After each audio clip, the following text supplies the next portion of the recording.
I am excited because our run of G.I. Joe Silent Missions interviews is continuing with Andrew Krahnke behind Roadblock.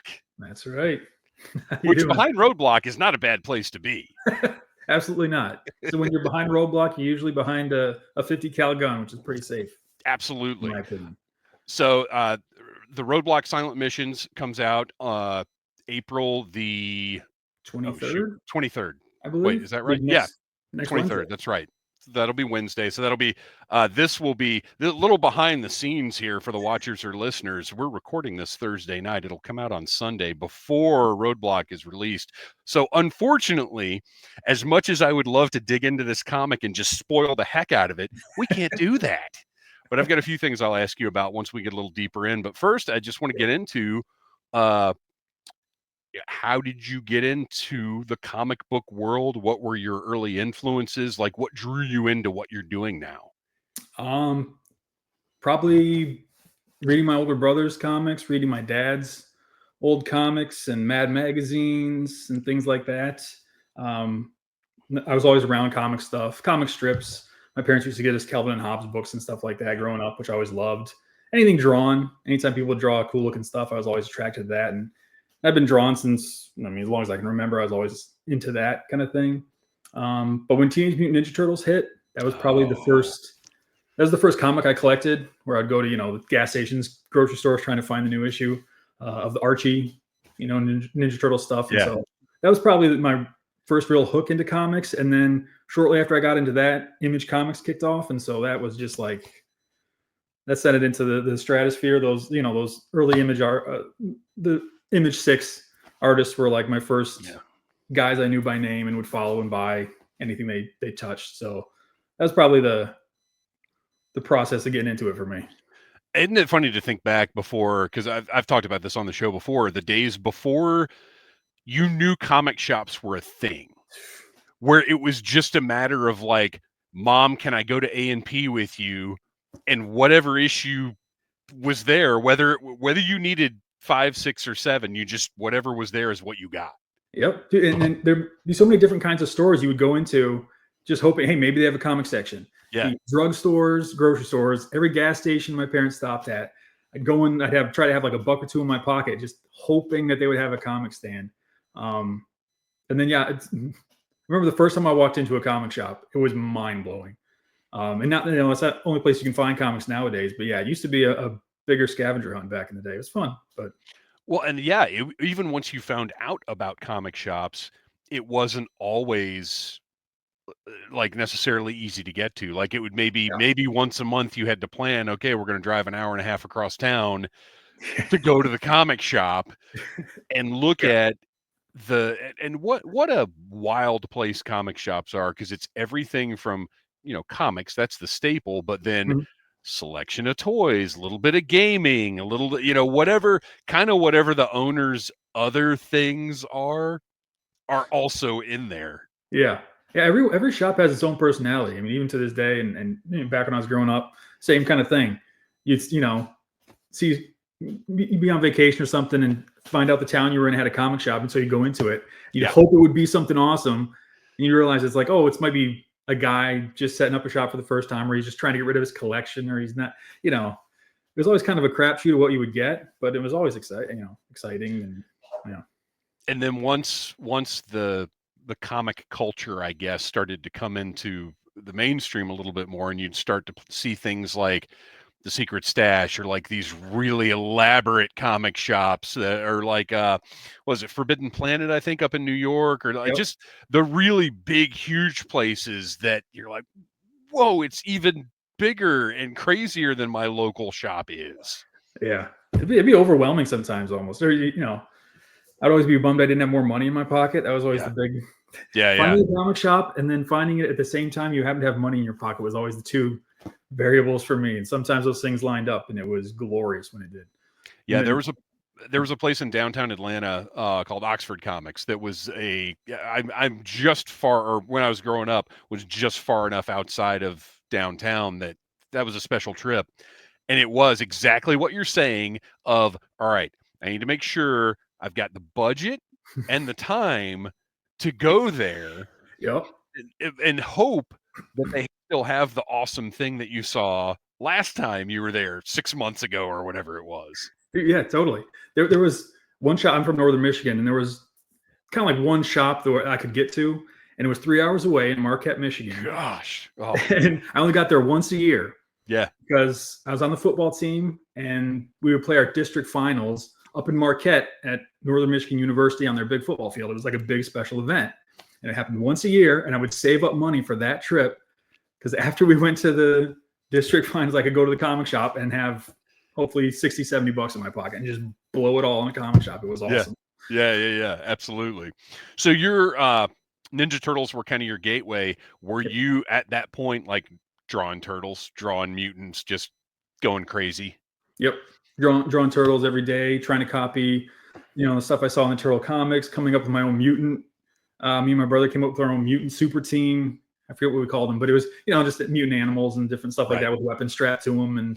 And I think it was into Liefeld at that point. So I was drawing them with giant guns and stuff like that. So yeah, anything like that. That was some of the first stuff I started drawing and trying to copy out of comics was Ninja Turtle stuff. No matter what anybody says, because I was that whole image boom, the 90s boom, I was deep in at that point. Yep. And no matter what anybody says, Liefeld stuff was awesome.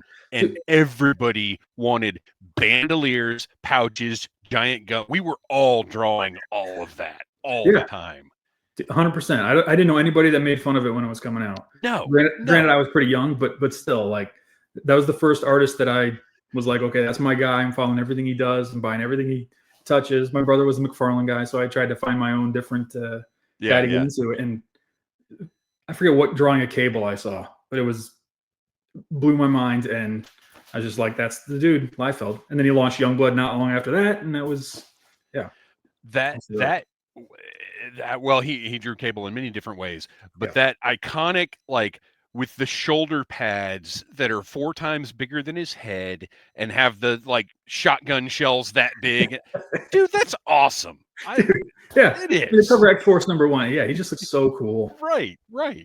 That's underrated. That's something that I think there should be more of in comics. Is just drawing stuff to make it look cool. Yeah, having fun with it, like, because I like there's a lot of different ways to present comics. Like, there's when storytelling is the main thing.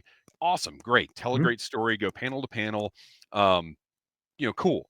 But sometimes it's awesome just to have a giant splash page full of stuff that just looks cool. Yeah, like it's all valid. It's all art. Absolutely. As long as somebody's putting time into it and trying to make it, slightly better than the average thing. I love that kind of thing. There's sometimes you can tell, like, even if the story's nothing, if you can tell the artist took his time or had a good time drawing the thing, that's enough for me. I mean, yeah, it's not always about telling like a gripping, intense 22 page story. Sometimes it is just about looking cool. Yeah, absolutely. So what the path from drawing Ninja Turtles to getting paid to draw, like what was your path there? How did you get to the point you're at now? Well, I always drew stuff growing up, and then when I graduated high school, I knew I wanted to make comics at some point, or at least try to. And luckily, my parents were very supportive of that. And I went to the Joe Kubert School. I got accepted there. Did all 3 years of the Kubert School, which was great. And then after that, not too long after I graduated, I got a job at a design company in New York City, doing all sorts of stuff like coloring books, toy packages. Oh, cool. Yeah, just any random thing that needed to be drawn. Doing that kind of stuff, and still just working on ideas I had for comics. And the goal was always kind of try to write my own stories and make my own books and that kind of thing. I never really, I've never submitted a portfolio to Marvel or DC or anything like that. It's always just been trying to come up with my own ideas and doing my own stuff. And just kept working on that for years and years. And after a long time of not really doing anything and making anything, started doing like the BLOODRIK ash can. So I had the comic BLOODRIK that came out for Image last year. I was doing like the early self-published version of that, and got on a few people's radar and was able to get that published through Image, which was awesome.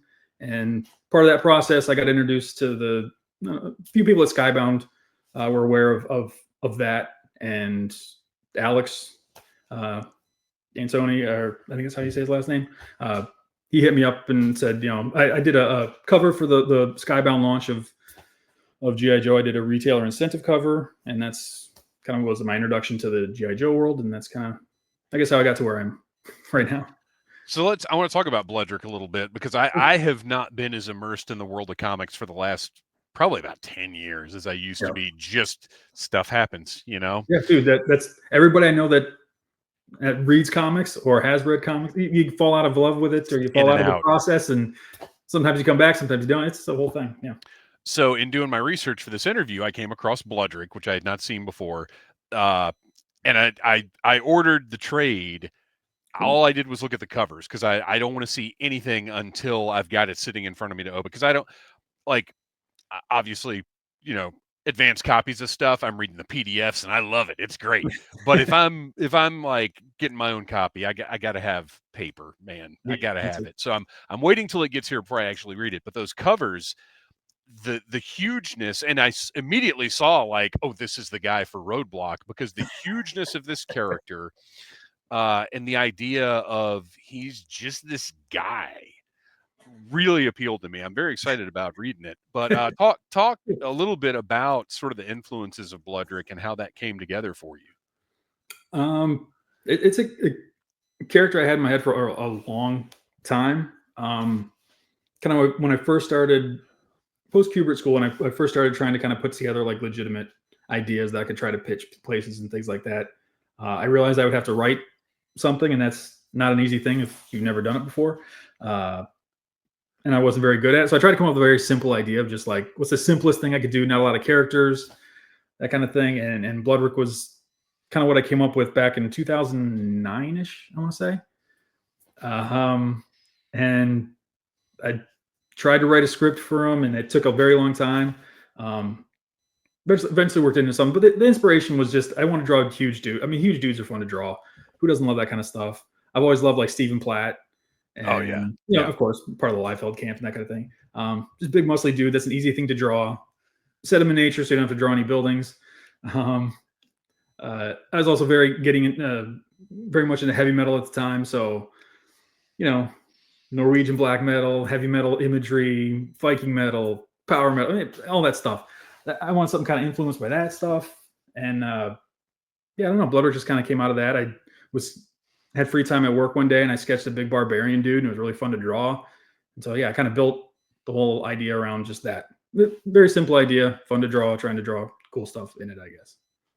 And that's, you mentioned a key thing there that I think is important for any aspiring creators or whatever level of your career you're at. You came up with a concept for the character in 2009. Skybound published the comic last year. Like, that's 15 years. You kept at it. You kept working at it, piecing it together. And that's what so much of creation is sticking with it. It's very easy to come up with an idea. And over the years, when I tell people that I draw stuff and I draw comic related stuff, everybody has an idea for a comic. I think if you've read 5 comics, you probably come up with your own idea for a comic, right? It just kind of goes with the territory. Coming up with the idea was the fun part. Getting it to be an actual thing is really hard, and it's easy to get discouraged, and it's easy to doubt yourself if you've never done it before. And it's much easier to procrastinate and keep that idea as like a possibly great thing, as opposed to making it a reality and possibly a failure. Mm-hmm. So like I said, procrastination is very easy, and not getting it done is very easy. And I did that for a number of years, but I don't know. I just got frustrated one day that I'd done nothing with it. And I had a script that I'd written maybe 5 years before I started drawing the thing. And I gave it just a real quick polish, and I just started drawing pages. Just one day I just like, I'm screwed. I'm just going to start drawing pages. I kind of started in the middle of the book, just seeing if I could come up with one page. Yeah. And it just started coming really easy. And I started kind of liking how it was looking. And I kind of figured out my style and how I was going to complete it. And it took a long time, but I don't know. I'm glad I finally completed it. And once you get one done, and the itch is there, and I just want to keep doing it and keep making comics. And I don't know, it was a lot of fun, and not easy, but I'm glad I did it. And that's also a very good point. Is your great idea can't fail if you never do it. Dude, that's So you get to just sit there and enjoy. This could be so great. All right, let me just put this back here for now. So they say, procrastination isn't laziness; it's fear of failure. Yeah. And it's Oh that yeah. thing. You can't fail at something you never attempt, right? That's And right. so once you finally start making something a definite thing, then it's I don't know. And once you start making it a definite thing, even if it doesn't turn out the way you want or isn't as successful as you want or whatever the case may be, you have learned. At the end of that process, you have learned, and that increases your skill to do the next thing. Absolutely. And that's really more important than any of it. Yeah, absolutely. And then there's less trepidation with doing stuff now, and less, you build up this idea in your head. It's got to be this perfect thing, and I've got to get it just right. And I mean, I know plenty of artists, and I'm one of them, who have redrawn the same 5 pages 10 times, trying to get it perfect. And it's like they say, the perfect is the destroyer of good or great or something like that. Mm-hmm. Basically, where if you chase this perfect thing, you're never going to accomplish anything. And that's, I think, an important thing to keep in mind. Yeah. Once you get one thing done, it feels great and it's very exciting. And holding a book that you made in your hands is fantastic, a great feeling. And it's addictive, and it just makes you want to do it more. And yeah, I'm not scared or trepidatious about it anymore. I'm just excited to do it more, I guess. In talking to creators over the years, it seems like one of the hardest skills to develop, but one of the best skills to have, is knowing when to step away from the thing. Yep. And that's very hard. It's one of the reasons I both love and hate deadlines, is because Yeah. It forces you to say this thing is done. It's hard to know when to say something is done. I don't know. I had a thought I was going to say, and I forget what it was, but yeah, that's not easy. Like I say, I know plenty of guys that are probably still working on redrawing stuff and just polishing and repolishing, and it's just, I don't know.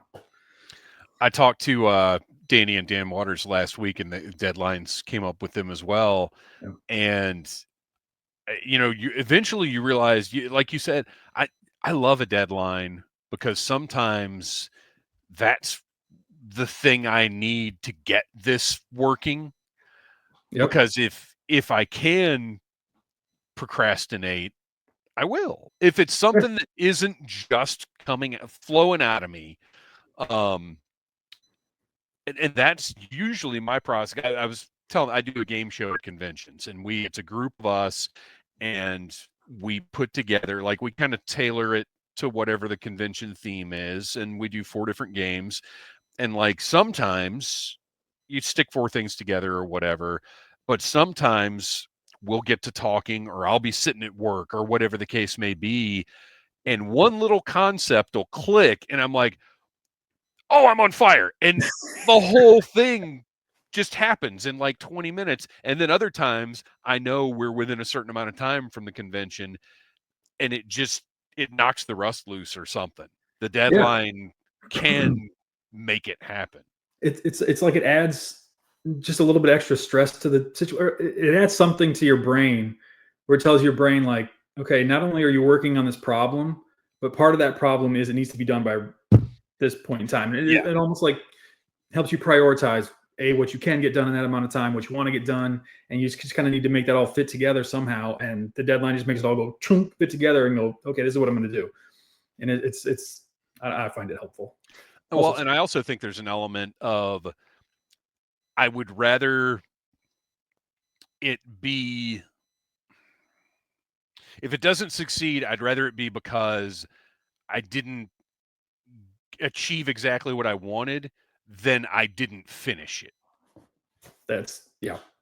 I don't ever want to tell anybody I ran out of time. It's not done. Exactly. Because even if you've made something that isn't 100% great and exactly what you wanted, having something done, like I say, it's a great thing. You can say it's done and it's behind you and move on to the next thing. You can take everything you've learned from that, apply it to the next thing, and also it's just, I don't know. I'd rather, exactly like you said it, I guess. And And that applies to everything from making a comic book to painting a bathroom to changing your oil to like that's everything. That feeling Yeah. of accomplishment of like, but it And is funny how we can just push it down the road for as long as possible yeah. sometimes. And there's always going to be some things you want to change or things you didn't get exactly right about anything you're doing. But yeah, you carry that energy of I'll get the next, I'll get the Yeah. next one. Every drawing I have, it starts great in here, and then by the time I get it out here, it can hopefully still look cool, but it's never Yeah, you yeah, never yeah. 100% nail it. You always just want another pitch to swing at or something like that. It's I don't know. Yeah, It no, helps. I know what you mean. Your hands can't quite do what your brain sees. Yeah. And because your brain comes up with abstract things that aren't practical or maybe don't work 100% of the Yeah. time, but you're always just chasing that perfect idea. Just you got to keep getting it behind you. But So it's been interesting since Skybound and Image have been handling GI Joe.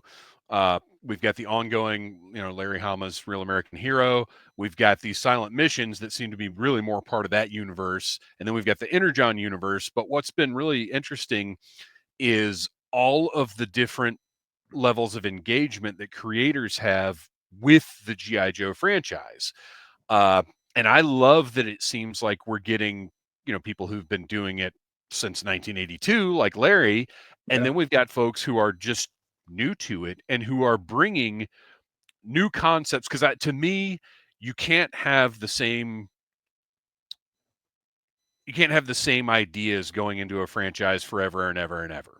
yeah, You need new takes, you need freshness, you need things like what they're doing with the Energon universe. You have yep. to keep things, you have to try new stuff. And even in Larry's books, he's constantly trying new things that we haven't seen before. But I really appreciate the fact that it's not always the best result when you have fans creating things.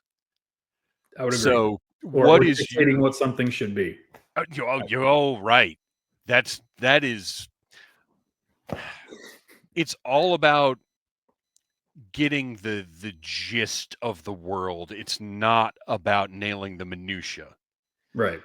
That's Um, a great point. so what is your level of engagement with Joe? Because I would imagine it's probably kind of fading. Like around your Ninja Turtles days, Joe's probably kind of starting to fade out at that point. Yeah. Yeah. It was kind of just starting to.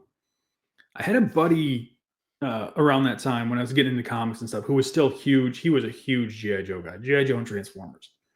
Um, and honestly, a lot of what I know or was exposed to was through him. Um, but yeah, I wasn't huge GI Joe guy growing up, although I think I've told the story before that the first comics I ever received or got that were like my comics, like they belonged to me. It was a 3-pack of Transformers and a 3-pack of GI Joes. Oh, Those I were the love first comics those. I ever got, and the Transformers ones were cool, but I obsessed over the GI Joe ones. A because one of the issues had Sergeant Slaughter in it, who I just thought was awesome. Oh, yeah. It looked cool. He was like Rambo, but cooler somehow. Well, and big Um, giant guy. he's a big giant guy. He's camo pants on. He just looked tough. He had sunglasses on. I don't know. He just looked cool to me as a kid. Um, yeah, so I always thought GI Joe was cool, and anything I saw, always thought it was awesome. Always liked the toys growing up, but it wasn't like my main fandom at any point really. But yeah, I always thought it was cool. Even through Kubert school and stuff like that, I had a buddy that was into GI Joe there, and he'd always tell me to draw GI Joe stuff, and so sometimes I do that there. It's always been around, and I've always Yeah, thought it was yeah. cool and fun to draw and interesting concept. And the characters they've come up with for it over the years have always been cool, fun ideas. And I don't know, I feel like GI Joe fits into kind of the same headspace as like if you're into wrestling, how are you not into GI Joe, where it's like fun, big, colorful characters clashing and stuff like that. I don't know. It's I've always liked it, but it's never 100% been in my wheelhouse. But then again, I've drawn them a lot. I don't know. It's a weird place. Well, I love the fact that it's because growing up in the 80s, like the military was just huge. It was just Yeah. cool. All the action movies, all the like stuff like the A-Team, whatever, like that was just an element of pop culture then. Yep. And then to take military and add in the more fantastical elements that GI Joe did, I mean, that was that was it for me. That was just the thing.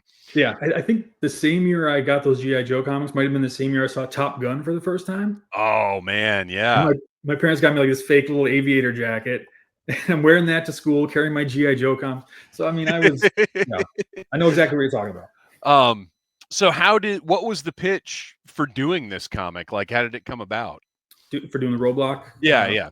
Well, I done the fill-in issue 314 of the Real American Hero thing. So I had a bit of a relationship with Alex there, and he just hit me up after I finished that issue back in November, I think. He was like, "Hey, we're doing this thing." He knew I had done BLOODRIK and had written that for myself, and he's like, "We need somebody to do another one of these issues. Could you write up a couple ideas?" And I sent him like 3, fairly long, couple paragraphs, ideas for 3 different stories that could feature Roadblock. And he picked the one that was in the snow, which is great because it's very similar setting to the BLOODRIK book, which was easy for me to draw, and it's fun for me to draw. Yeah, but it came together pretty quick. I mean, he hit me up, and I sent him hit me up on like a Thursday, and I sent him the rough ideas on like a Monday, I think, or something like that. And it was very quick turnaround and happened very fast. And I don't know, I was very excited about the whole thing. It felt very quick. It's funny you mentioned sort of wanting the more simplistic backgrounds. And again, we're going to talk about the comic. We're not going to spoil anything, but there are like I said, there are a couple of things I've got to hit on here, because what jumped out at me was you are great at drawing vehicles. Thanks, man. So we can say what's on page. We can talk about page 1 here. Sure. Right here, we've got a Cobra Wolf. We've got some familiar vehicles, but then there's this like Arctic prison transport that what's it? Because it's always cool to see, when somebody draws vehicles that we know, like, oh, it's cool. He drew a good wolf, whatever. But this thing, what's so magical about it is it looks right. Like it feels like something that might have come out as a G.I. Joe vehicle. It doesn't feel like one of those things where like somebody just maybe inserted some thing they already had laying around. Like it looks like a Cobra SWAT van or whatever, how did you put this thing together? Looking at a lot of reference. First of all, it's awesome to hear you say that as somebody who knows G.I. Joe stuff. My main thing is I didn't want to, upset the fans or not do something that didn't fit in the universe. Yeah. I feel the same way, whether it's,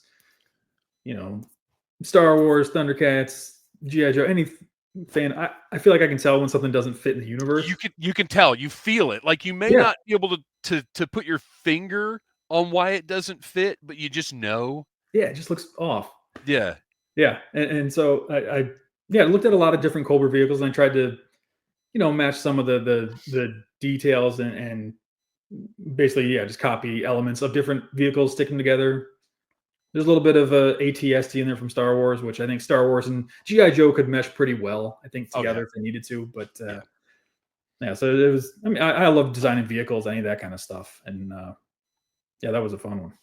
Yeah, I enjoyed throughout the comic. I was impressed with just the tightness of the lines. Like the vehicles just look good, man. Thanks, man. That's always a hard thing to draw, and I'm happy to hear. And that, from my perspective, because I've never done anything professionally, but like you've been drawing just since I was a little kid, always filling up the margins and whatever else. But non-organic stuff for me was always just the worst. I hated anything that needed hard lines, straight edges, like that stuff just was not fun to me. It's very hard. I remember I for the longest time avoided drawing that kind of stuff. Yeah, I could do buildings fairly well because I had like perspective lessons in our art class in high school and stuff like that. But there was one summer in between, I think, my first and second year at the Kubert school. Maybe a second. Anyway, one of the summers I was like, I'm going to get good at drawing cars. I'm just going to take my entire summer. I'm just going to draw muscle cars. I'm going to find cars that I think are cool and draw them and stuff like that. And I basically sat down to get good at it. And I got decent at it after a few months, but it took a while and it was not fun. Dude, I could never nail the perspective of like a vehicle, of a car. Like I would try to draw it, and it always ended up looking like this half was shrunk, or like I it was just impossible for me. I've done that a million times. Like you're drawing it and you're like laser focused on it, you're in tight, and you're like, this is looking perfect. This is looking great. And you pull back and you realize you've drawn a card this big, and the guy standing next to it is like, Right. like well, Yeah. It's Time to start over again. not fun.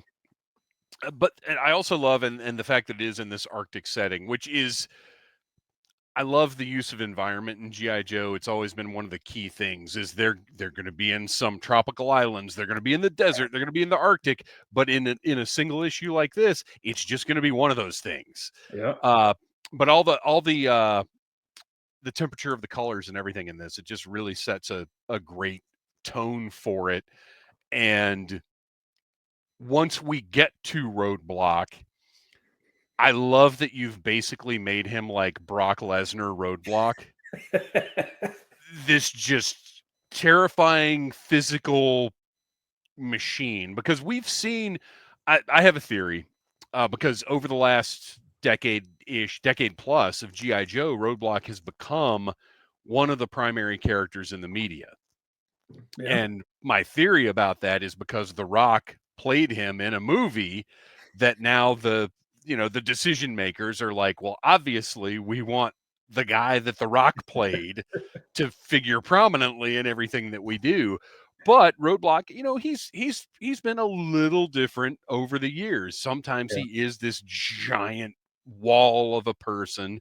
The original figure is actually weirdly skinny, but Yeah. I love this interpretation of him as like almost not even needing weapons. I tried to make, I don't know. I like playing with like, body type and trying to make characters look different sizes and I don't know, different looks to them. And yeah, also I just like drawing, like I say, huge muscly dudes. Maybe it's the Liefeld influence from early on. I don't know what it Yeah. is, but if I'm drawing somebody, I have to go out of my way a lot of times not to draw people just, I don't know, Too big. Yeah, it's I don't know, a natural instinct or inclination or whatever like that. So speaking of, sometimes you just want to make things look cool. There is a panel in this. I won't go into the story or the action, but I will say there is a panel. This is an Arctic setting again, Mhm. and Roadblock, however, just shrugs his coat off and goes. And I got to ask, that feels like a decision of just like, well, this is just cool. Yeah, 100%. I honestly, I wish I had more space. I would have made that like half a Oh, page, yeah. or just him like, here he's coming out. I don't know if it's like I don't know, like a boxer coming out of the tunnel or something like that, or just like here it comes, here we going. It feels like now I'm getting down to business. Yep. That's what it feels like, and I Like, love yeah. it, because it is, again, it's very GI Joe. Because you watch the old cartoons or whatever, and like, you've got guys running around with no shoes on in the snow. You've got like you have things like this that are, this is a statement, not a realistic Black Hawk Down situation. Right. Yeah. I like that kind of stuff, especially in comic books. I Yeah, mean, yeah, it's you should either like have the character look how they always do, and regardless of the setting, or put them in a cool designed outfit, like I don't know, like a Batman Arctic chill outfit or something weird, yes. something goofy looking or something cool. I think realism is overrated in comics. Well, and it just depends. There's room for Yeah. everything, but if there's room for fantastical, put it in there. Yeah, do something else. They're fun. So speaking of the vehicles, what do you use for reference for those? Because there are a good number of very familiar vehicles in this. Are they? Do you get a hold of? Well, I don't know. What are your references? But Diana Davis, the creative Oh, yeah. consultant on the book, she supplied just a ton of images of the toys, images from comic books, the comic appearances of those toys and stuff like that, and just like all the different appearances that they made. And then just research online, looking up different.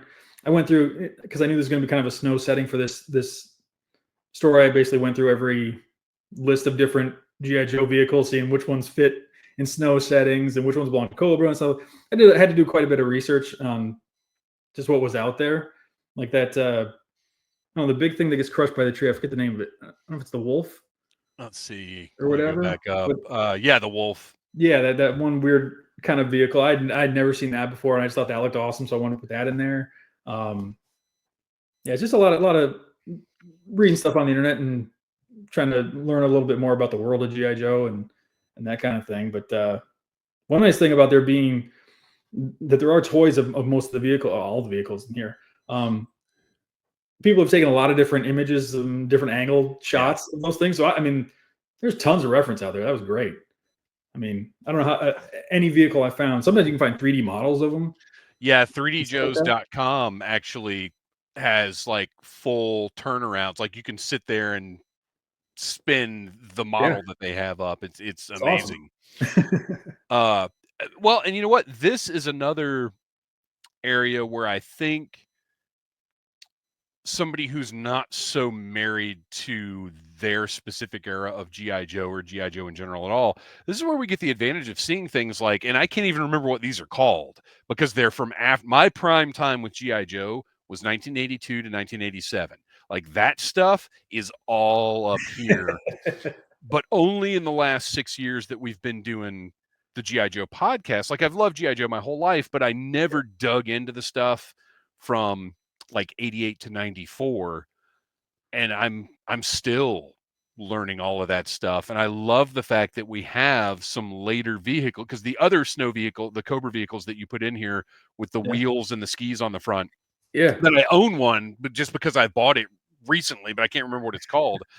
But the fact that you've mixed that with the wolf, that's something we should see more of, because of course Cobra would be using their full armaments from all their years of existence.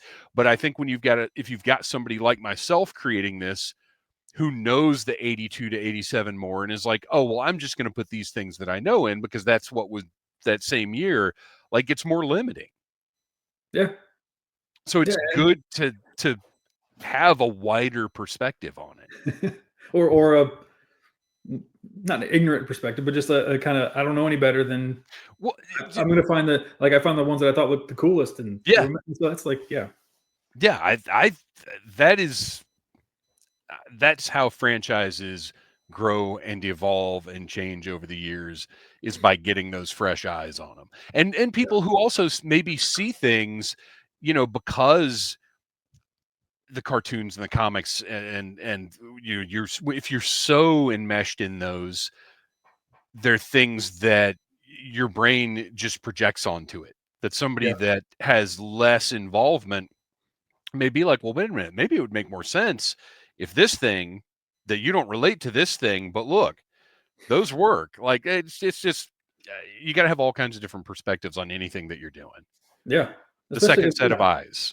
yeah, exactly, and kind of like what you touched on before, where like it helps to sometimes have like an outside or like maybe a diehard fan shouldn't be the one steering the ship creatively sometimes because you're Yeah. almost too close to it. It's almost too precious to you. Mm-hmm. And it's almost like the thing I was talking about, where if something's too precious to you, you almost feel paralyzed by the idea or something like that. And to have a bit more of a not a blasé attitude about how you handle something, but a bit more relaxed and just like what can I do with it? You're afraid of hurting it if you're Yeah, too close to it.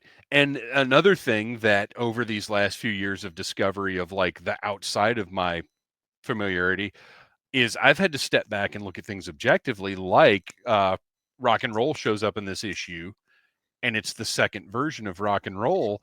And objectively, that is a more interesting design than the original version. It just is. I only put that in because my brother had that figure growing up. Nice. I And love that's the that. only reason that he's in there. Well, I shouldn't say that. He's in there because he's like one of the first people Roadblock talks to in issue 21 after he debuts. Mhm. And not 21, whichever issue is Roadblock's first appearance. I apologize, I don't know off the top of my head. But rock and roll is one of the first people he talks to, where they have a little back and forth. And so I'm like, I want to put him in there. And then I knew my brother had that figure, and so I was like, I want to do that version of him. And I don't know. That's why he's there.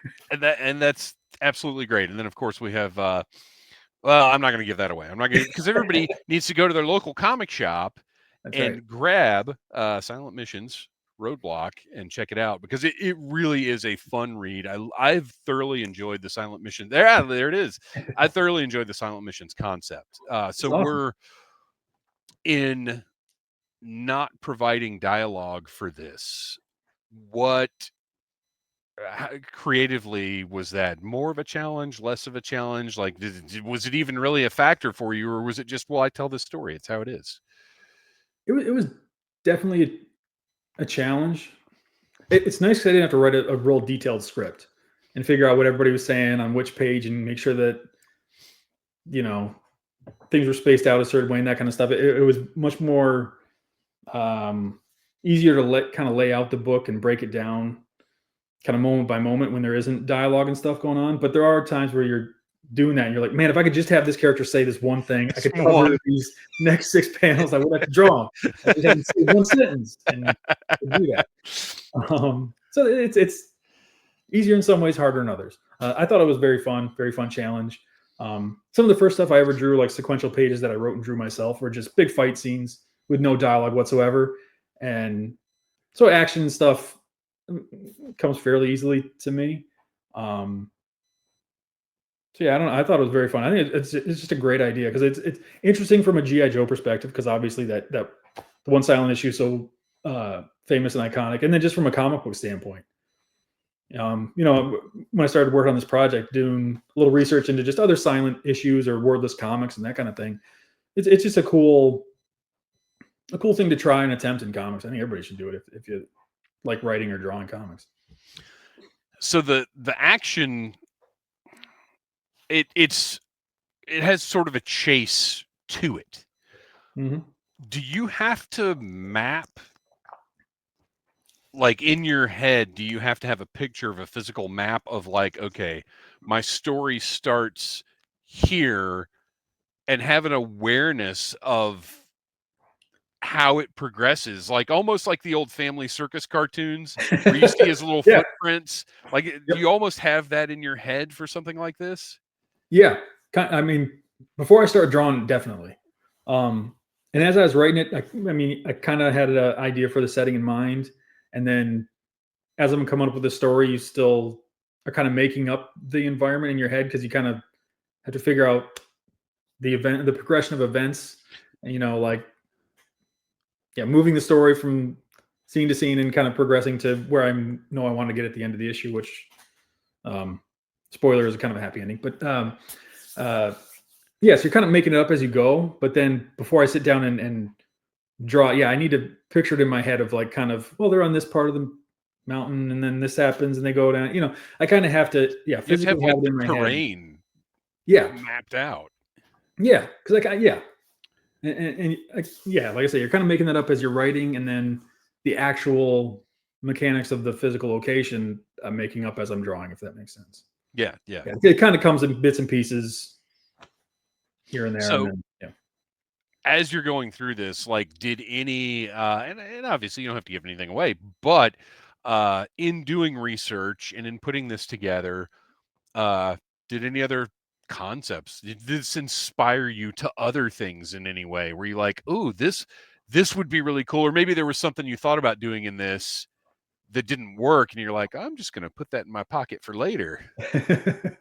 Well, I don't know for the specific story that I ended up doing, but the other two ideas that I pitched to Alex in the beginning, both fun ideas. I still like to do them in some way. Of course, they're very GI Joe centric, and I can only do them with GI Joe characters. So I don't know if I ever get to do that. But yeah, I don't know. Like I mentioned before, the coming up with ideas for a comic is endless fun, and I could sit down and do it all day. And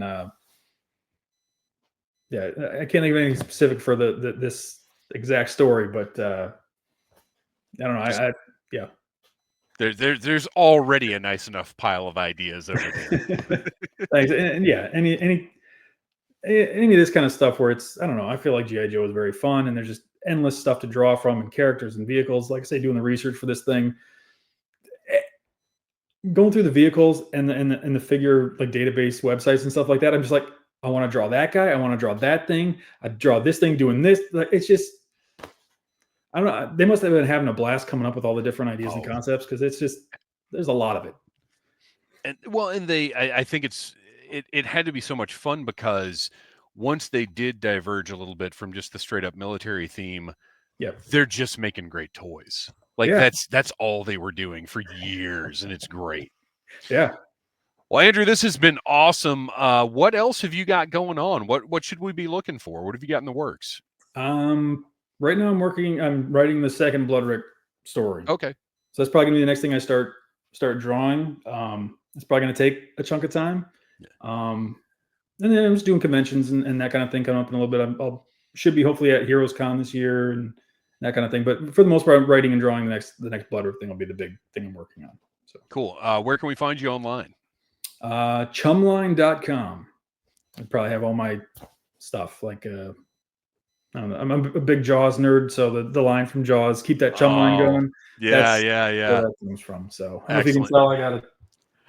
I've been looking at that the whole time. Have you seen those the stuff NECA is doing? The shark, the new shark, and oh my god, The new Jaws game that they're coming out with for the 50th brilliant. anniversary. Yeah, because they've been trying to figure out how to get Bruce out as a toy for over 10 years now. Yeah, they did like that.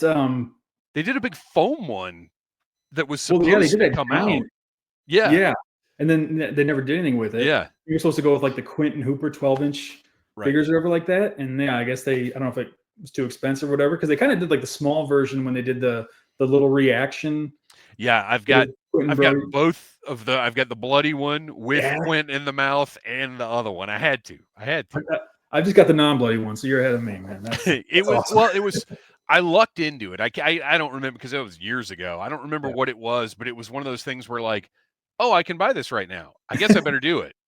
And then it turned out to be like, oh, not a lot of people were able to get that. Cool. So and you can't even get the non-bloody one for less than $100. Dude, all of that old because I think that was when Funko had Reaction. I don't think it was Super 7 and all that stuff is I've got all the Big Trouble in Little China, and it's all that stuff is pricey now. But anyway, if we start talking about toys, we're gonna be here for 2 more hours, and we can't do that. Andrew, thank you for coming on the show. Roadblock comes out April the 23rd. Everybody go to your local comic shop, demand a copy, and if you're in some isolated remote region, order it online. That's right. Thanks so for coming on, man. Dave. This was awesome. Man. It was great talking to you, man. My pleasure. Smash that like button if you like Needless Things.